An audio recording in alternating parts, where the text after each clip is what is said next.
I was so excited to get my shipment from Last Bottle Wines in the mail the other day, full of incredible red wines all from Napa Valley. I love wine tasting, so having this to my door couldn't be happier. Also, couldn't be more excited that today's episode is brought to you by Last Bottle Wines. If you don't know already, they're a Napa-based online wine shop with a twist. They offer just one handpicked wine per day until it sells out, and they're always at incredible prices. We're talking 30 to 70% off retail. And the best part is that there's no subscriptions, no fees, and no minimum purchase. And I could not be more excited to bring this offer right now because they're having a marathon sale, which is coming up March 28th and 29th. Even better, we're offering Dateable listeners 10% off your first order with code DATEABLE. So if you are a wine lover like me, this is a great time to join. And did I mention that shipping is 100% free? So what are you waiting for? Mark your calendar for March 28th and 29th, or get on it earlier if you want. You can sign up at lastbottlewines.com and use code DATEABLE and find out why Last Bottle is the most fun way to discover and buy amazing wine. As you know, I recently left my corporate job and I've been in total recovery mode, all about self-care. One of my new routines is the nighttime shower before bed. There's just something about washing away the day and that reflection that's been super helpful for me. I've been using one of our partners, Osea's Mega Moisture Duo. This combo body oil and body lotion are so freaking incredible. It literally feels like I'm at a spa. I realized that the secret is seaweed and other skin level ingredients that are normally reserved for face products. And that's why I was so excited when Osea became one of our partners. And, you know, we're so grateful for partners like this because one, they keep the show going, but they're also super good for all of our listeners and for our own well-being. So if you want to have that nighttime bliss like I am doing, you can get 10% off your first order site-wide with code DATEABLE at oseamalibu.com. You'll get free samples with every order and free shipping on orders over $60. So head to oseamalibu.com and use the code DATEABLE for 10% off. Let us know which products you end up going with. Share them in social. Super excited to see what you end up choosing. The Dateable podcast is an insider's look into modern dating that the Huffington Post calls one of the top 10 podcasts about love and sex. On each episode, we'll talk to real daters about everything from sex parties to sex droughts, date fails to diaper fetishes, and first moves to first loves. I'm your host, Yue Xu, former dating coach turned dating sociologist. You'll also hear from my co-host and producer, Julie Krafchick, as we explore this crazy dateable world. Hey everyone, welcome to another episode of the Dateable podcast, a show all about modern dating. Hello everyone. It has been a crazy week. I can't believe this. Usually Julie and I record in the same room. We're literally right next to each other, but this is the first time we've done an intro where we're zooming in. Yeah. We cannot be physically together. This is the world of COVID-19, right? So we're like amidst the coronavirus pandemic right now. So if you're catching this at a later time, hopefully by then everything is much better, but things are absolute craziness right now in the world. And honestly, 2 weeks ago, we were both like, no big deal. More people die from the flu. You know, this will pass in no time. And I don't know what happened, Julie. I think this all happened last week. It was like, oh shit, fast. oh shit, oh shit. Yeah, like 2 weeks ago, I was at a dinner party and we were like kind of half mocking the people at Costco loading up on toilet paper. Mm-hmm. And this week you are that person loading up on toilet paper. And honestly, I'm buying shit that I don't know why. I don't know why I need it, but other people are buying it, so I'm just going to buy it. You're like, I haven't used this in 10 years, but I need to hoard it all. Right?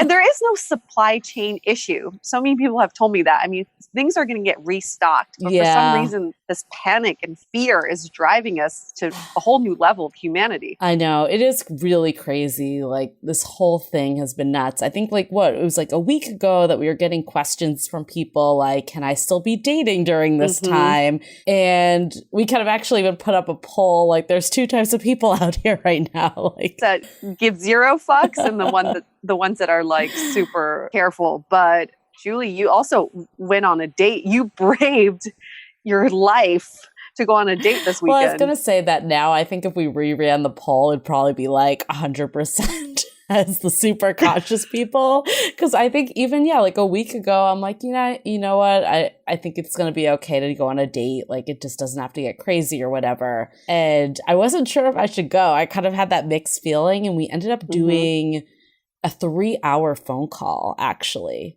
So we did 2 phone calls. One was in replacement of the first date, and then one was just the night before we actually set up the date. And I think it was great because you actually got to like connect with someone on a really deep level. So that's like the benefit of coronavirus right now. But I think there was a little bit of a false sense of intimacy, if that makes sense. Like we both went in thinking like this was going to be something. And it was a little bit of a disappointment in real life. And I think he also thought like, oh, this is our 3rd date because of all the phone calls we had, and was expecting to be a little more physical than I was ready for. So that was an interesting side of all of this.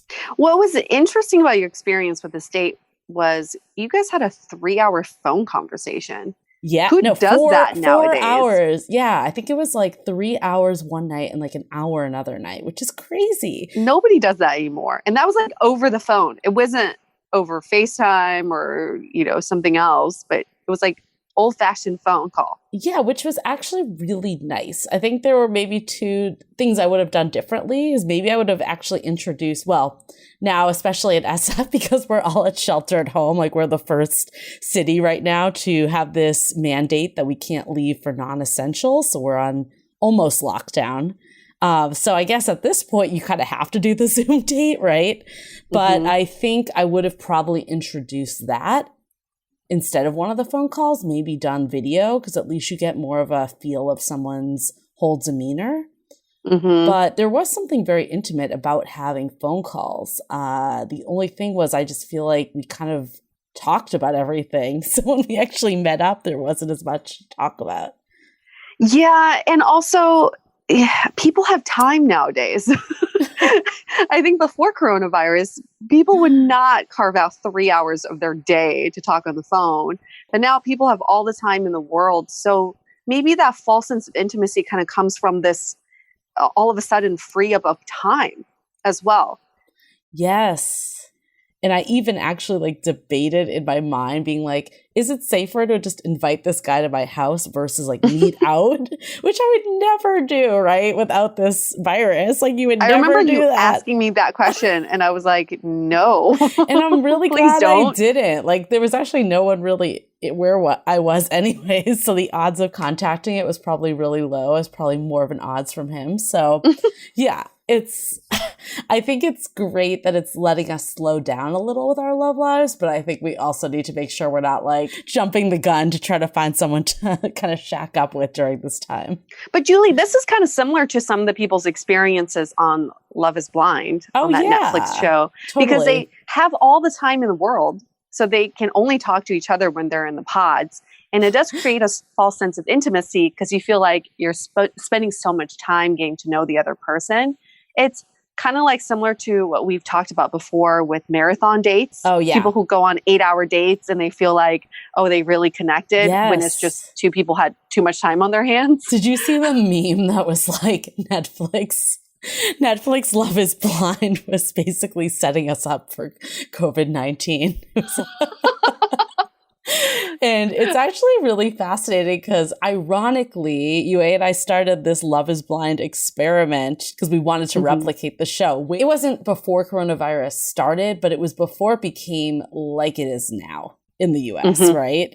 So we thought like, oh, they're going to talk for a week, then they'll go out, blah, blah. And we're like, we don't know when they're actually going to meet in real life. But one thing I do like about our experiment versus Netflix is that we give them a time limit. They're only able to talk for 30 minutes at a time. And I do think for anybody taking video dates or phone dates, set a time limit. Don't talk for 3 hours or like 8 hours.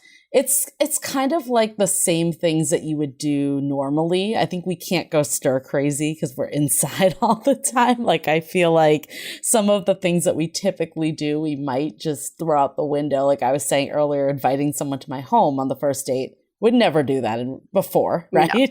But I think like even maintaining your own life, like it's hard when you're at home and maybe you've limited things, but there's definitely things you can do at home, like read or listen to podcasts or even like just connect with friends and family, right? You'll probably have more than enough time to cuddle with Mojo. Oh, yeah.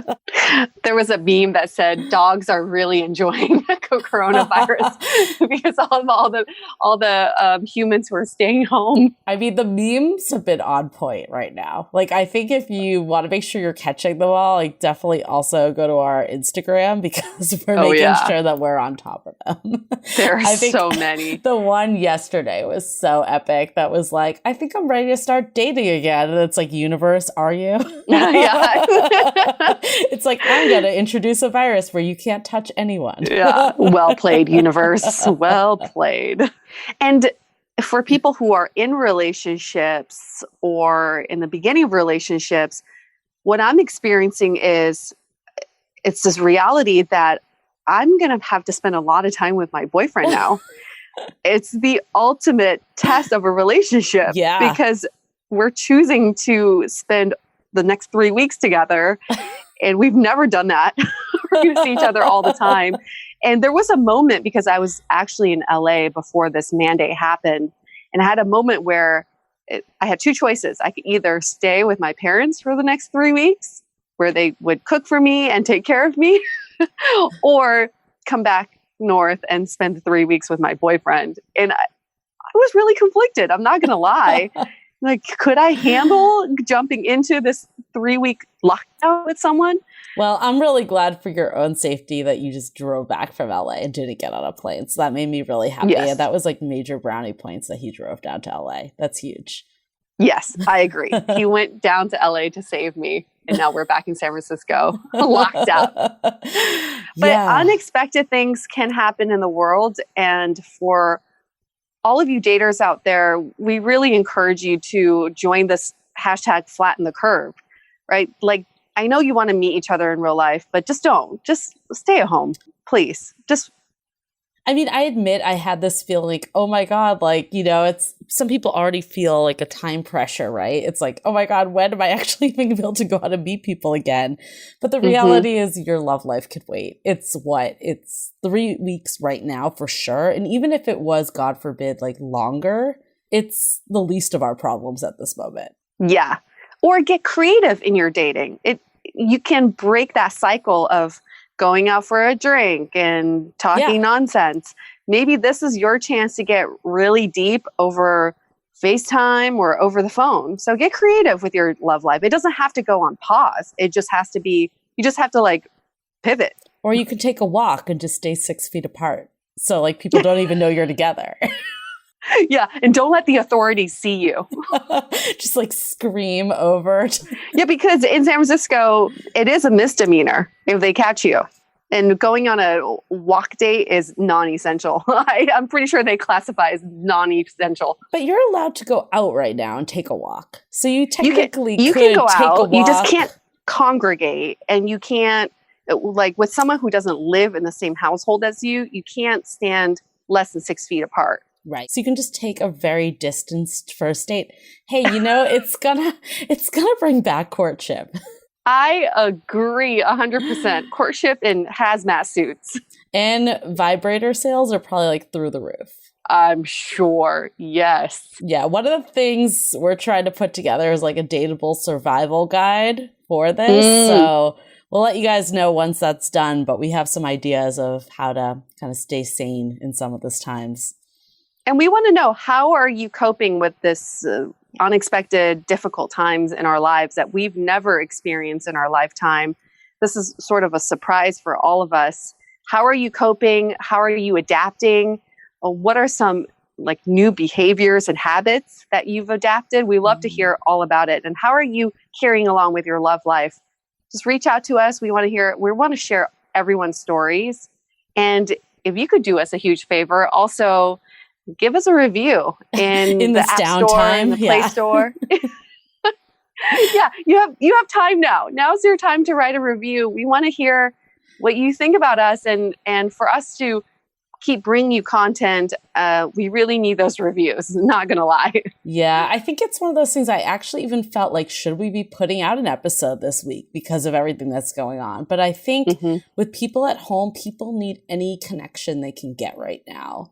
And I think that's actually been the really nice thing about this, is that, I don't know about you, UA, but I've been definitely doing more like FaceTime calls with my family. Like we did like a family different location FaceTime, which was super fun. And then I've been doing like Zoom calls with friends. So I think just because we can't see people, maybe it's everyone is bonding over this right now. That is like the kind of beauty of it. Obviously, I would never ask for this in a billion years, but given what we have, let's make the best out of it. Absolutely. And this really ties into our episode for today, because it's not just talking about the pandemic, but also unexpected things happen in life. And how do you adapt to these changes, and how do you cater to your loved ones in unexpected situations? So we have Chris on for this episode, who experienced something very unexpected in his marriage of more than 10 years. Yeah, so UA hit me up one day. It was like, I just saw this Facebook status from my friend Chris from high school. We need to get him on the show. And I think it was so intriguing because he had this coming out moment, how he was coming out as bisexual. And he'd been married for 13 years? And I think more than a decade. Yeah, I think it's like we don't understand what people are going through internally. Like you see someone's status on Facebook and you just think like, oh, they're married, they have kids, they're just living life. Like you don't know the internal struggles that everyone has at every stage of life. And when they're your high school classmate, I mean, in high school, you just think everyone's the same. Yeah. You don't think about people's future and what they're going to evolve to be. So it's always a surprise for me to hear about any of my high school classmates evolving into a person that I didn't think they would be, because I only know them from high school, right? So this was like double the surprise for me. But this is a fascinating story because it's something so unexpected. And he's got 2 kids, he's got a wife. You guys have to listen to how he delivered this news to his family, but also to his own loved ones and his friends. Right. And how they're dealing with things. Because it's like, it's a change, right? Even like we were talking about with coronavirus, like it's a change to all of our lifestyles. And you have to adapt, like, especially if you love someone, you're not going to just end things for whatever reason. Like the change is inevitable and it's how you deal with it. It's not what a person goes through, it's how they react to things that happen to them. And again, you have to listen to how Chris was able to handle the situation. And I'm sure you have a ton of questions. Is he still in the marriage? Does his wife accept him? How did he deliver the news to his kids? Those are all questions that we had too. And that's why you have to listen. Okay, before we get into this episode, I want to thank our newest sponsor, Empower. One of the most common questions we get from our listeners, aside from dating, is about finances. So how do you save up for that down payment? How do you save up to pay back student loans? And that's why we're so excited to introduce you guys to Empower, which is a mobile banking app that does exactly that. It helps you save. So you simply tell the app your weekly savings target. For example, mine is $200 a week. And every day, Empower studies your income and spending and automatically knows when to move the right amount of money into your savings account.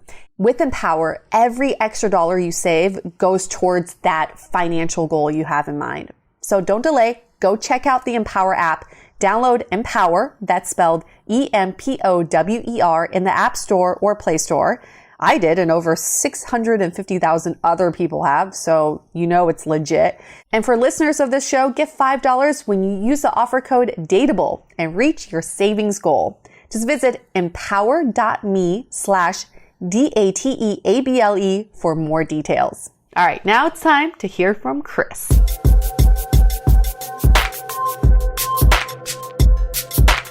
As we've learned from this podcast, anything could happen in your lifetime. And there's just no predicting what could happen to your relationships, how you view relationships could change, how your dynamic with other people could change.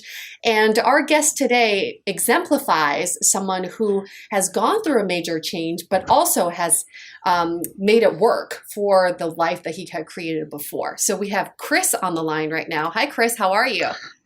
Hello, I'm doing well. Chris is actually a high school friend of mine. We have not seen each other in a really long time. I mean, like maybe 5 years, right? Because we just graduated from high school. Oh, yeah. Totally 5 years ago. But Chris is 38 years old. Okay, now I'm just Now going you've revealed that it wasn't 5 years ago. All right, that was super, bad. super seniors. I would be really bad if I had a fake ID. I'd be like, yeah, I'm 38. Oh, shit. So Chris is 38 years old. He is married, originally from Fort Collins, which is where I'm from, and he currently lives in beautiful Denver. So this is what Chris wrote to us. He said, I'm a bisexual man who came out late in life when I was already married with children. My wife and I had to work together to accept this while maintaining our marriage. This is just such a profound statement right there. I guess what we should start off with is how and when did you and your wife meet? We met in San Diego when I was out there going to college. It actually was kind of unexpected. We found each other on a dating site. Which one? OkCupid. Okay. What year was this, Chris? This was 2004. Whoa.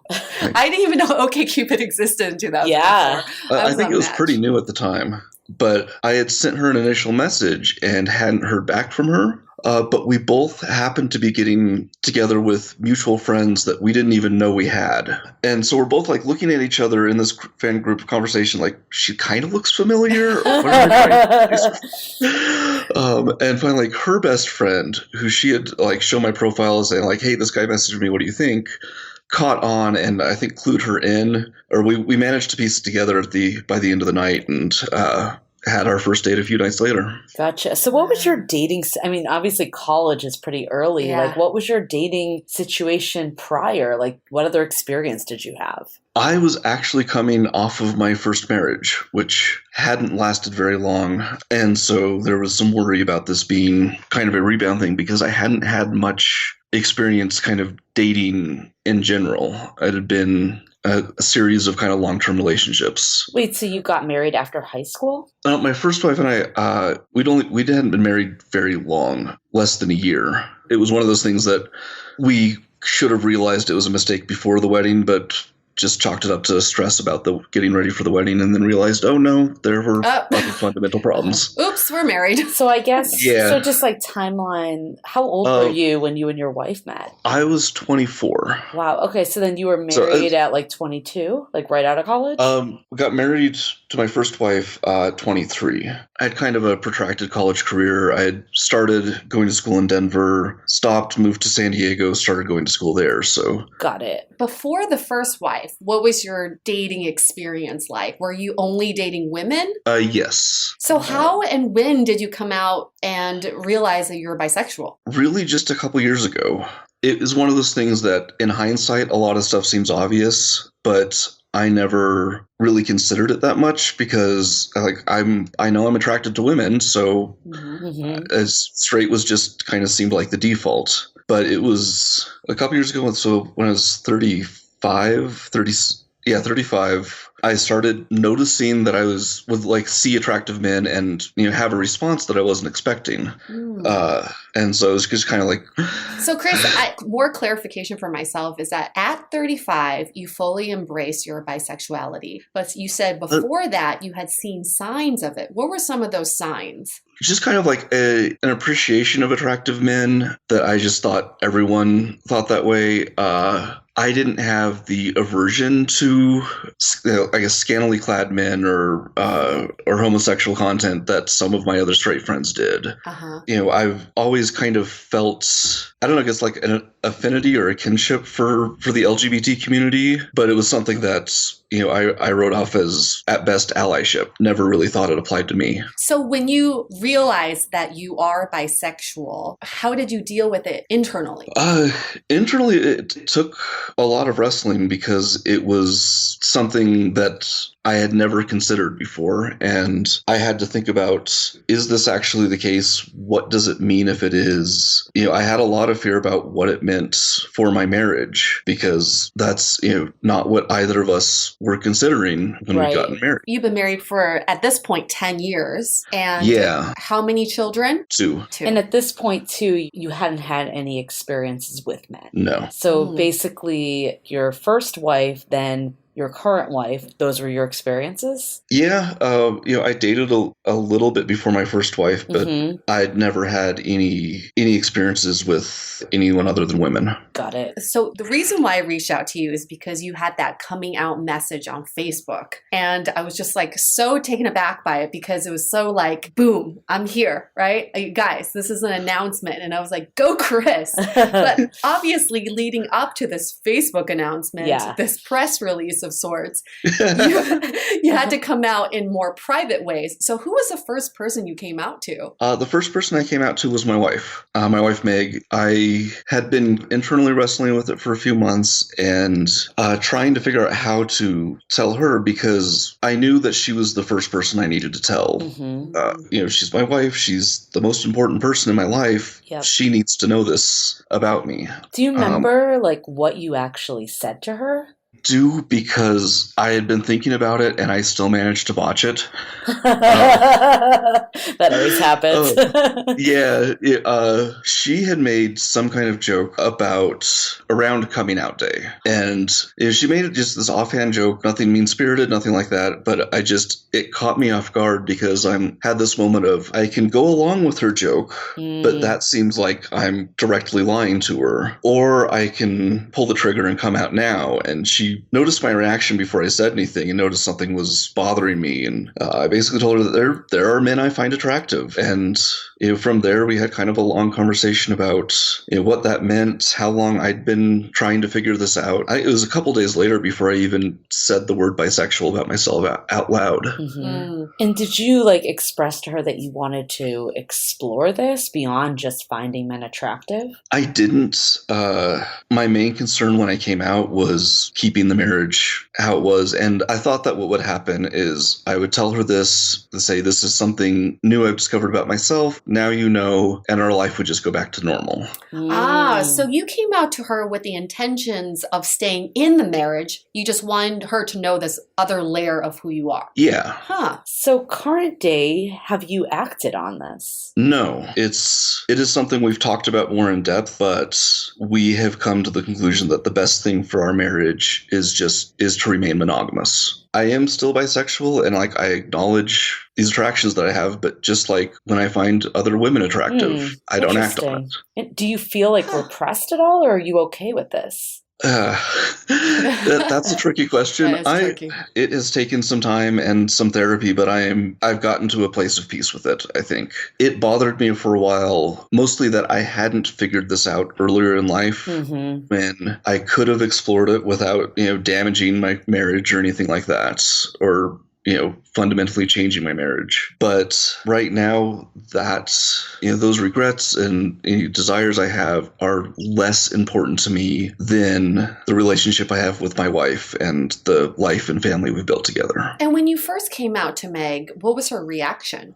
Surprise, definitely. And at first, she was a little unsure because it was completely out of the blue for her. Yep. And I think there was a feeling that, if I was springing this on her, what else might come up? That she's not.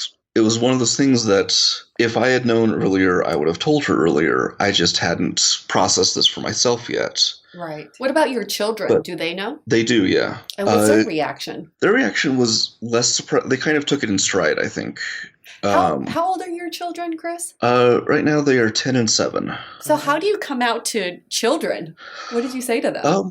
I think the first time it came up was we were talking about different people's orientations, because my youngest was probably 5 at the time. They're starting to learn the difference between boys and girls and relationships and stuff. And we were talking about how different people, it's not just men being attracted to women. There's different ways that can happen in the world. And I used myself as an example, along with, I said, there are women who are only interested in men, like your mom. And there are people who are interested in both women and men, like me. And then, as examples is, then these friends we have that are, both men who are married to each other. Oh, okay. And just kind of show, it was as an example of all the different ways that that love and attraction can show up in the world. I also feel like the younger generation is just much more fluid with sexuality, Yeah. so I wouldn't be totally surprised if they were just like, Okay. They're probably let's move on. exposed to it by now. What's your point? Yeah, they pretty much took it in stride. They have kind of since then become some of my most strident supporters. They will color the bisexual flag on just about anything with paper and markers. It's a lot more colorful.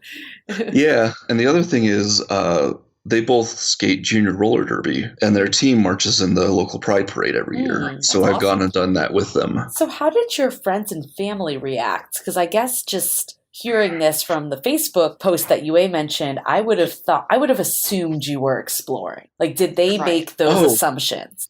Let's take a quick break and acknowledge that the world is crazy right now. While we hope you're all staying safe and healthy, we also think you should treat yourselves to some good wine. First Leaf is a wine subscription that has all the perks of an exclusive wine club without the steep price tag. And for Dateable listeners only, you'll get 6 bottles of award-winning wine for only $29.95. This includes free shipping for a year. And with this offer, you'll also get $10 off your second order. First Leaf offers 100% satisfaction guarantee, and from personal experience, the boxes get better and better each time because they learn more about your preferences after each box. I'm currently on my 5th box, and there's this Argentinian wine in there that I can't even begin to describe how gorgeous it is. So remember, sign up with our link and you'll get 6 bottles of wine for $29.95, plus free shipping for a year. Just go to tryfirstleaf.com/dateable. Remember to rate every bottle from your first box so you get $10 off your next shipment. That's tryfirstleaf.com/DATEABLE.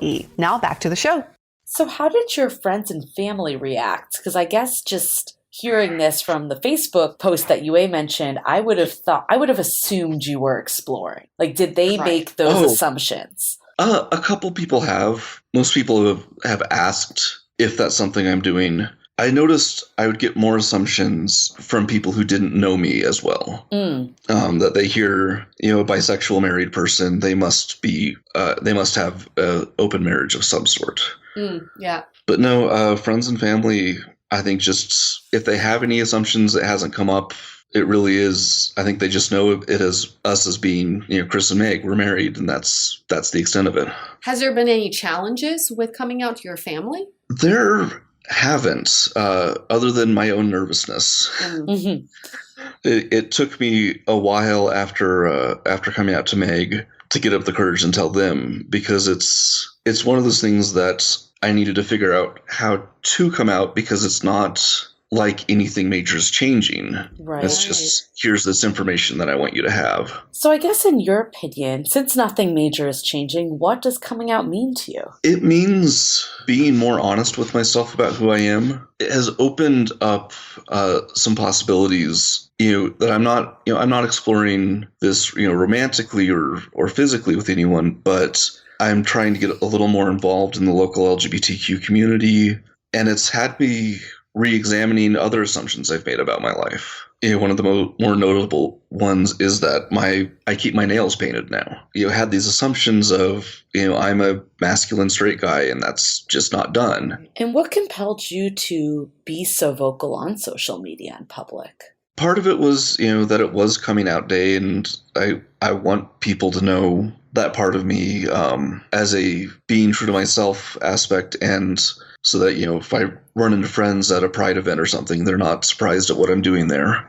Got it. And part of it is I spent a lot of my life repressing this because I think it subconsciously felt shameful to me. So I want for myself to appear proud about it, and for other people to see that, this is who I am. I'm fine with it. I'm happy. I'm still living the life that I wanted to. I spent so much time hiding it from myself that I don't want to hide it at all anymore. What about like anything that doesn't threaten your relationship, like porn or going to like a gay bar, for example? I'll go out to gay bars. Those are things that we've discussed kind of on a case-by-case basis, and it's not something I've taken her up on, but Meg has said that, if I want to go out and flirt with someone a little bit, that's fine. It's just kind of just not taking it anywhere beyond surface level flirting. Got it. I guess in a way, if you think about it, this is a very similar situation to someone, let's say, didn't date much at all and got married to their first love. Yep. And then maybe like 10 years after being married, they come to realize that they're attracted to other people. Right. And they want their partner to know without threatening the relationship. It's a very similar kind of scenario. This is just men. This is part of who I am. I am exactly. attracted to other people. I'm not going to act on it, but I want to feel fully comfortable embracing the fact that I am attracted to many other people. Yeah, there is that. And that's something that even before this, neither of us pretended that the other one would never find anyone else attractive. It's just now some of who we find attractive overlaps occasionally. And we can compare notes about which celebrities we think are cute. Oh, that's kind of fun. Yeah. What about porn? What about gay porn? That actually has come up, but is not a huge issue. So an aspect of my life that I don't talk about as much on social media is that I work in the porn industry. You do? Oh, yeah. I work for a company that processes content for cable and on-demand companies. Oh, so basically, okay. We get the video in, we edit it to their standards and send it out. So you look at porn all day long. I look at porn all day long. It does not have much recreational value for me at this point because it's just work. Got it. On the plus side, that did kind of help as I was figuring things out, is because I had easy access to that's true. All sorts of pornography and could figure out that more of it worked for me than I had originally assumed. I'm just curious because I think I would assume this would happen. When you came out, did anybody come out and proposition you? No one has. Oh. I have one friend who said that he thought when we first met that I was coming on to him, which I hadn't been. But yeah, no one's propositioned me. No one has hit on me or anything like that.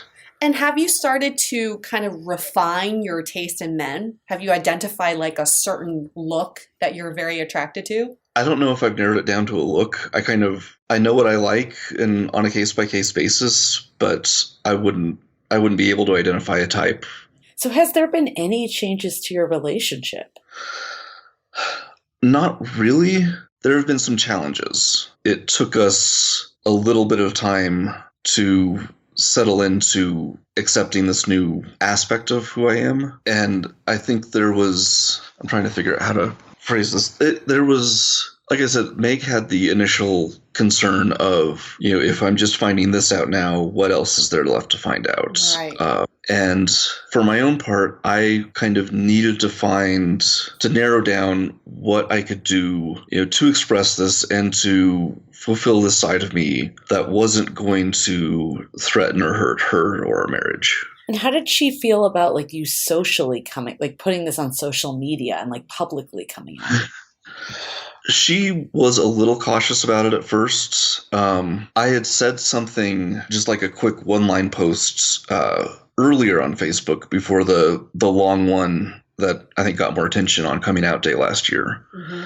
She had requested that when I did that, I let her know ahead of time so she could put something up, for our mutual friends saying, yes, I know about this, kind of head off any concerns from her friends. Because I think she actually had more concerned responses than I did. Yeah. Of people either assuming that it meant we were going to open up our marriage or that we were going to end our marriage. Right. And did she have any of those concerns, like that you would actually want to really explore or end the marriage? She did. And figuring out, because she was kind of there close to the beginning while I was still figuring out what all I wanted, we had to sort out some of that together. We had a lot of long discussions about the possibility of opening the marriage and whether that would be feasible before coming to the conclusion that it wouldn't. How did you reach that conclusion?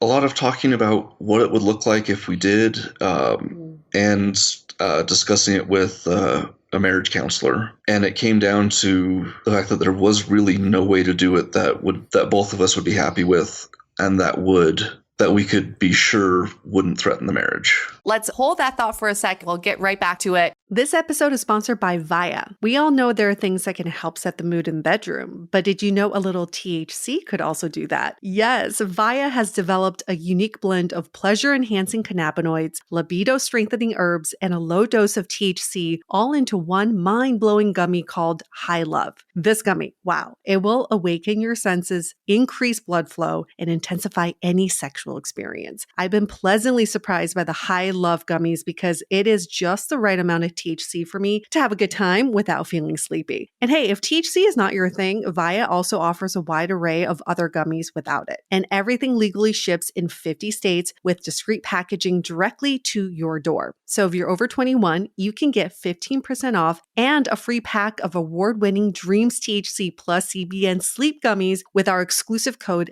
DATEABLE at viahemp.com. That's VIIAHEMP.com. Let the gummies work their magic. Head to viahemp.com and use the code DATEABLE to receive 15% off and one free sample of their Sleepy Dream gummies. That's viahemp.com and use the code DATEABLE at checkout. Take your passion and pleasure to a whole new level with High Love from Via Hemp. This episode is made possible by Armoire. Armoire makes getting dressed easy. With a clothing rental membership from Armoire, build the perfect wardrobe with brands that are high quality, unique, and recommended just for you. All you have to do is take a 5-minute style quiz and select items from your dynamic, personalized closet. The styles show up at your door in as little as 2 days. Then when you're ready for new clothes, just swap them out. Listen, I live in Southern California. There is absolutely no need for puffer coats or any sort of those winter jackets. But when I travel anywhere else in the world in these cold months, I'm often burdened with the task of getting winter clothes. And now with Armoire, I can just rent my winter wardrobe. It's brilliant. Right now, our listeners can give Armoire a try and get up to 50% off their first month. That's up to $125 off. Just visit armoire.style/dateable. That is armoire.style, spelled ARMOIRE.style/DATEABLE to get up to 50% off your first month and never worry about what to wear again. Try Armoire today. This episode is made possible by Badlands Pets. As you all know, Mojo, my precious baby, is the reason why I found love in the first place. He made me feel love again. So I would do anything to ensure his health and longevity. And actress Katherine Heigl and I have that in common. She's helped save over 16,000 dogs through her foundation. And after doing a ton of research, she feels there's one place we can look to improve any dog's health, and that's their food. So fortunately, she found that just by adding a few special superfoods to her dog's food, she saw huge transformations in their health. So she's made a 20-minute video explaining step by step how anyone can do the same thing to see incredible changes in their dog's health. I've definitely re-looked at what I'm feeding Mojo and making sure that, hey, he only has one life to live, and I want to make sure it's the best damn life. So if you want to keep your dog healthy and happy, go to badlandsfood.com/dateable and watch Catherine's video right now.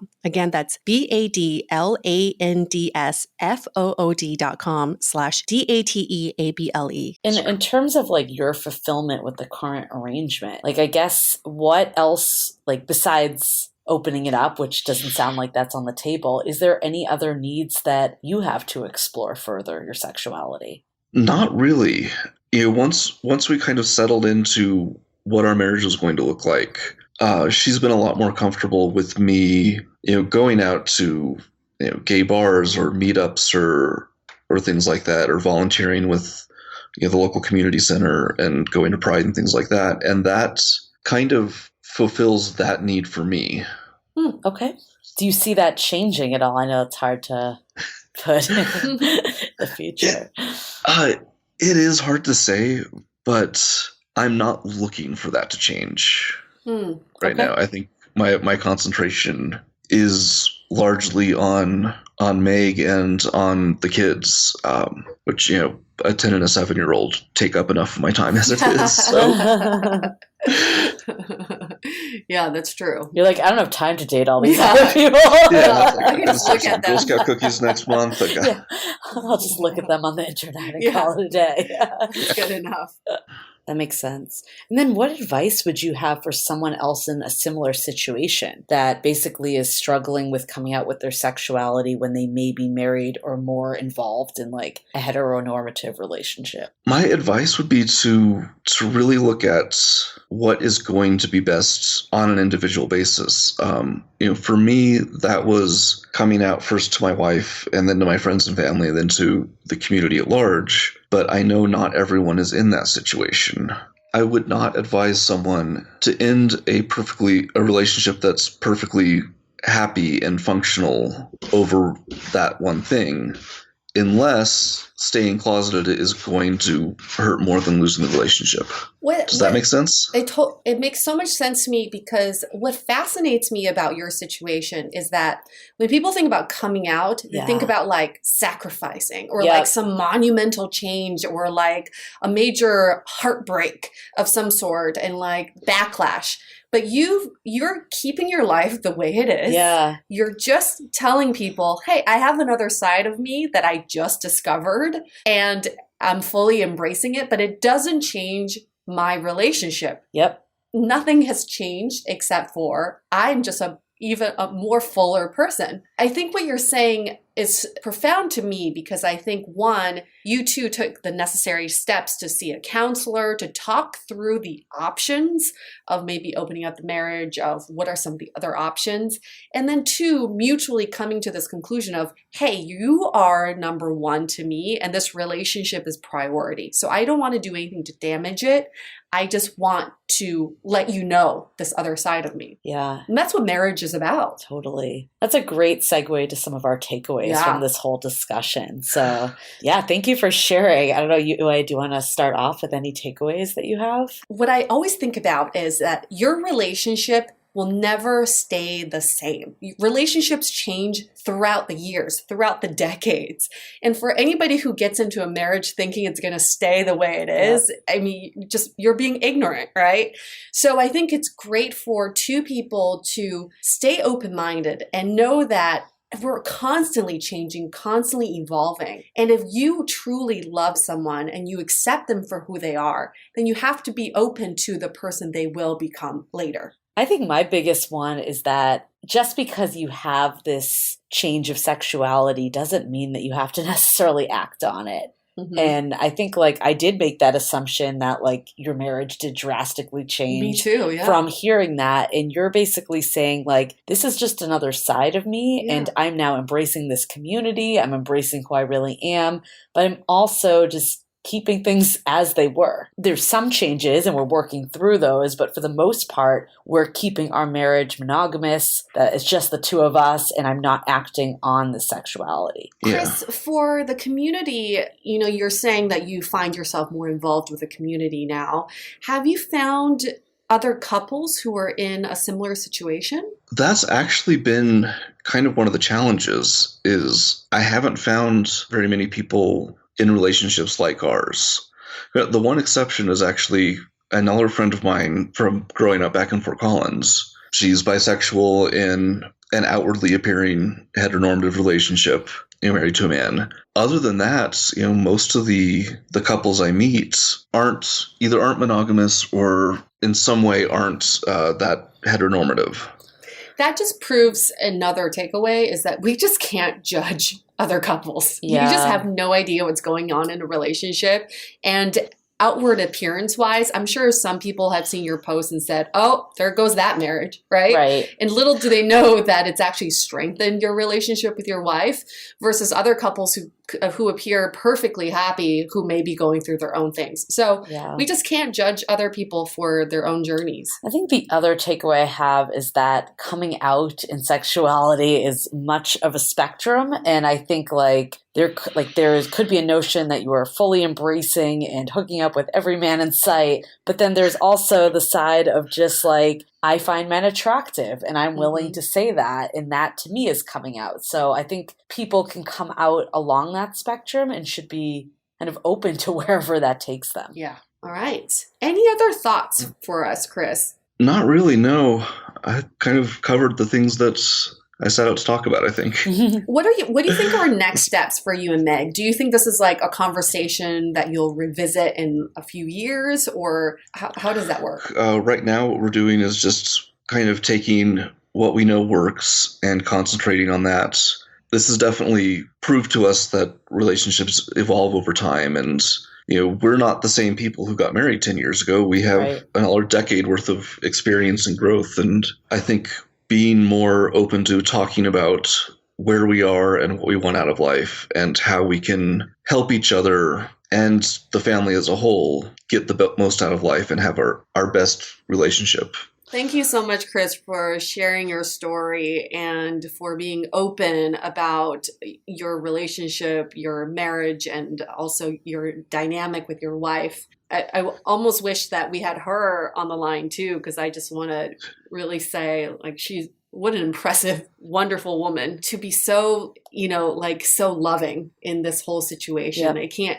It can't be easy, because it's almost like your husband saying, I'm fully attracted to other people who look nothing like you, right? But also at the same time being firm in my need of a monogamous relationship and holding to that. Yep, really great. Yeah. Cool. All right, let's wrap this up. Guys, we want to hear stories from you. It's through stories like this that we can learn from each other and that help us evolve as human beings and also help you in relationships as well. So let us know if you'd like to be a guest on our show, or if you know someone who would be great, refer them to us as well. Or if you've had a similar situation with a different outcome, we'd also like to hear from you if, let's say, you have opened it up or you have explored other possibilities. And like you heard from Chris, he hasn't found other couples who are in a similar situation. So if you are someone who's going through pretty much exact same thing as Chris and Meg, we'd be happy to introduce you guys and, maybe talk to each other and share some experiences. All right, let's wrap this up. Stay dateable. The Dateable Podcast is part of the Frolic Podcast Network. Find more podcasts you'll love at frolic.media/podcasts. Want to continue the conversation? First, follow us on Instagram, Facebook, and Twitter with the handle @DateablePodcast. Tag us in any post with the hashtag StayDateable, and trust us, we look at all of those posts. Then head over to our website, dateablepodcast.com. There you'll find all the episodes as well as articles, videos, and our coaching service with vetted industry experts. You can also find our premium Why series, where we dissect, analyze, and offer solutions to some of the most common dating conundrums. We're also downloadable for free on Spotify, Apple Podcasts, Google Play, Overcast, Stitcher Radio, and other podcast platforms. Your feedback is valuable to us, so don't forget to leave us a review. And most importantly, remember to stay dateable.